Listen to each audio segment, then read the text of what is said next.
புரட்சி தலைவர் எம்ஜிஆர் அவர்களை பற்றி துக்ளக் ஆசிரியர் சோ அவர்கள் கூறியதை தற்போது காண்போம். அரசியலை தவிர்த்து பார்த்தால் கூட எம்ஜிஆர் அவர்களுக்கு இருக்கும் பாப்புலாரிட்டி இந்தியாவிலேயே வேறு எந்த திரைப்பட நடிகர்களுக்கும் இருக்க முடியாது. திரையுலகில் எம்ஜிஆர் அவர்களோடு எனக்கு ஏற்பட்ட அனுபவங்கள் பல. அவற்றில் ஒரு சிலவற்றை பற்றி மட்டும் எழுதுகிறேன். துக்ளக் பத்திரிகை ஆரம்பிப்பதற்கு ஓரிரு வருடங்களுக்கு முன்னால் ஜெய்ப்பூரில் அடிமை பெண் படப்பிடிப்பு நடந்து கொண்டிருந்தது. பல நடிகர்கள், டெக்னீஷியன்கள் சுமார் 15 நாட்கள் அங்கே தங்கியிருந்தோம். ஒவ்வொருவரையும் எம்ஜிஆர் அவர்கள் அக்கறையுடன் கவனித்துக் கொண்டது போல் வேறு எந்த தயாரிப்பாளரும் தன் படம் சம்பந்தப்பட்ட எவரையும் கவனித்துக் கொள்வாரா என்பது சந்தேகம்தான். தங்கும் வசதி, சாப்பாடு எல்லாம் ஒவ்வொருவருக்கும் திருப்திகரமான முறையில் இருக்கிறதா இல்லையா என்பதை அவ்வப்போது எம்ஜிஆர் அவர்களே நேரில் கவனித்துக் கொள்வார். படப்பிடிப்பின் போது ஒரு சில நாட்கள் கடும் வயிற்று வலியால் நான் அவதிப்பட்ட போது எம்ஜிஆர் அவர்கள் என்னிடம் காட்டிய பரிவு என்னால் மறக்க முடியாது. படப்பிடிப்பு தடைப்படுவதை பற்றி எம்ஜிஆர் அவர்கள் சற்றும் கவலைப்பட்டதாகவே தெரியவில்லை. அதே சமயத்தில் சென்னையில் ஒரு வழக்கை நடத்துவதற்காக நான் ஆஜராக வேண்டியிருந்ததால் உரிய நேரத்தில் என்னை அனுப்பி வைப்பதற்கும் எம்ஜிஆர் அவர்கள் எடுத்துக்கொண்ட சிரமம் கொஞ்சம் நஞ்சமல்ல.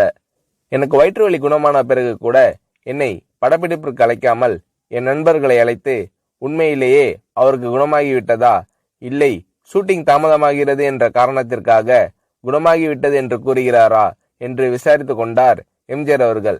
அவருடைய டாக்டரை அனுப்பி நான் பரிபூர்ண குணமடைந்து விட்டேன் என்று அவர் சர்டிபிகேட் கொடுத்த பிறகுதான் சம்பந்தப்பட்ட காட்சிகளை எடுக்க ஆரம்பித்தார் எம்ஜிஆர் அவர்கள். என் விஷயத்தில் மட்டும் இப்படி என்பதில்லை. எல்லா நடிகர்களுக்கும் டெக்னீஷியன்களுக்கும் ராஜ உபசாரம்தான். ஜெய்ப்பூரில் அடிமை பெண் படப்பிடிப்பு நடந்து கொண்டிருக்கும் போதுதான் அவருடைய 100வது படமான ஒளிவிளக்கு தமிழகத்தில் ரிலீஸ் ஆகிறது. நீங்கள் சென்னையில் இருந்தால் பெரிய விழாவாக நடத்திருக்கலாமே என்று நான் எம்ஜிஆர் அவர்களிடம் கேட்டேன். சிரித்துக்கொண்டு பேசாமல் இருந்து விட்டார் எம்ஜிஆர் அவர்கள். என்ன இருந்தாலும் ஒரு கதாநாயக நடிகருக்கு 100வது படம் என்பது ஒரு முக்கியமான மைல்கல். அதை இவர் எந்த விதத்திலும் கொண்டாடாமல் விட்டுவிடுகிறாரே என்ற எண்ணம் என் மனதை உறுத்தியது. ஒரு சிறிய அன்பளிப்பை வாங்கி ஒரு வாழ்த்து பத்திரத்தையும் எழுதி ஜெய்ப்பூர் வந்திருந்த அத்தனை டெக்னீஷியன்கள், நடிகர்களின் பெயரையும் குறிப்பிட்டு நானே கையெழுத்திட்டு எல்லோரது முன்னிலையிலும் எம்ஜிஆர் அவர்களுக்கு வாசித்தளித்தேன். அதை வாங்கி கொண்ட எம்ஜிஆர் அவர்கள், என்ன இது, காகிதத்திலேயே 2 பக்கமும் எழுதிட்டீங்க, நான் இதை 2 பக்கமும் கண்ணாடி போட்டு ஃப்ரேம் போட்டு வச்சிக்க போறேன் என்று கூறினார். நான் செய்த சிறு காரியத்திற்கு எம்ஜிஆர் அவர்கள் தெரிவித்த நன்றி மனப்பூர்வமானதாக இருந்தது. ஒரு முறை ஷூட்டிங்கிற்காக ஒகேனக்கல் சென்றிருந்தோம். நான் போய் சேரும்போது எம்ஜிஆர் அவர்கள் அவுட்டோர் லொகேஷனில் இருந்தார். நானும் அந்த காட்சிகளுக்கு தேவை என்று என்னிடம் கூறினார்கள். மேக்கப் போட்டுக்கொண்டு நான் லொகேஷனுக்கு சென்றேன். என்னுடைய நண்பர்கள் சிறிது நேரம் கழித்து அங்கு வருவதற்காக காரில் புறப்பட்டிருக்கிறார்கள். இதற்குள் எம்ஜிஆர் அவர்கள் என்னிடம் லொகேஷனில் இடவசதி எல்லாம் சௌரியமாக இருக்கிறதா என்று கேட்டு தெரிந்து கொண்டார். அதன் பிறகு எம்ஜிஆர் அவர்கள் சம்பந்தப்பட்ட காட்சி முடிந்துவிடவே அவர் புறப்பட்டு போய்விட்டார். அவர் போகும் வழியில் என்னுடைய நண்பர்கள் காரில் எதிரே வந்து கொண்டிருந்திருக்கிறார்கள். அடையாளம் புரிந்து கொள்வாரா மாட்டாரா என்ற நினைப்பில் அவர்கள் எம்ஜிஆர் அவர்களை பார்த்தும் கூட பேசாமல் வண்டியை ஓட்டி கொண்டு வந்திருக்கிறார்கள்.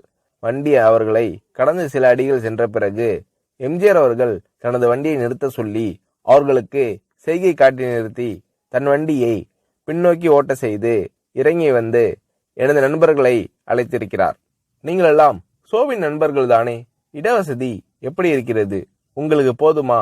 சோவிடம் கேட்டால் அவர் எல்லாம் சரியாக இருக்கிறது என்று கூறி மழுப்பி விடுகிறார். ஏதாவது குறை இருந்தால் நீங்கள் சொல்லுங்கள் என்றெல்லாம் விசாரித்துவிட்டு அதன் பிறகுதான் மீண்டும் தன் வண்டியில் ஏறி புறப்பட்டு சென்றுள்ளார் எம்ஜிஆர் அவர்கள். மிக சாதாரண விஷயம் போல் தோன்றலாம், ஆனால் அந்த மாதிரி கேட்டிருக்க வேண்டிய அவசியமே எம்ஜிஆர் அவர்களுக்கு இல்லை. முகங்களை ஞாபகம் வைத்துக் கொள்வதில் எம்ஜிஆர் அவர்கள் வல்லவர். அதற்கு இன்னொரு உதாரணம்.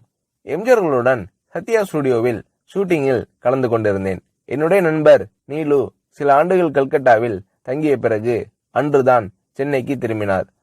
என்னை பார்க்க சத்யா ஸ்டுடியோவிற்கு வந்தார். நான் அவரை எம்ஜிஆர் அவர்களுக்கு அறிமுகப்படுத்தி வைத்தேன். எனக்கு தெரியுமே, உங்கள் நாடகத்தில் இவர் நடித்ததை நான் தான் பார்த்திருக்கிறேனே என்றார் எம்ஜிஆர் அவர்கள். அதற்கு முன்தினம் எம்ஜிஆர் அவர்கள் எங்கள் நாடகத்திற்கு வந்திருந்தார். ஆனால் நீலுவோ அன்றுதான் கல்கட்டாவிலிருந்து திரும்பியிருந்தார். ஆகையால் நான் எம்ஜிஆர் அவர்களிடம் சொன்னேன், நேற்று நீங்கள் பார்த்த நாடகத்தில் அவர் நடிக்கவில்லை. கல்கட்டாவிலிருந்து இன்றுதான் சென்னைக்கே வந்திருக்கிறார் என்றேன். எம்ஜிஆர் அவர்கள் என்னை கேட்டார், நேற்று நடந்த நாடகத்தில் பார்த்தேன் என்று நான் சொன்னேனா? 3 ஆண்டுகளுக்கு முன்னால் திருவல்லிக்கேணியில் என்கேடி கலா மண்டபத்தில் மனமொரு குரங்கு நாடகத்தில் ஒரு அடங்கா பிடாரி மகனின் தந்தையாக அரிசி வியாபாரியாக நடித்தவர் இவர்தானே, அதைதான் நான் சொன்னேன் என்றார் எம்ஜிஆர் அவர்கள். நானும் சரி, நிலுவும் சரி, இதை எதிர்பார்க்கவில்லை. இவ்வளவு ஞாபக சக்தியா என்று வியந்தோம்.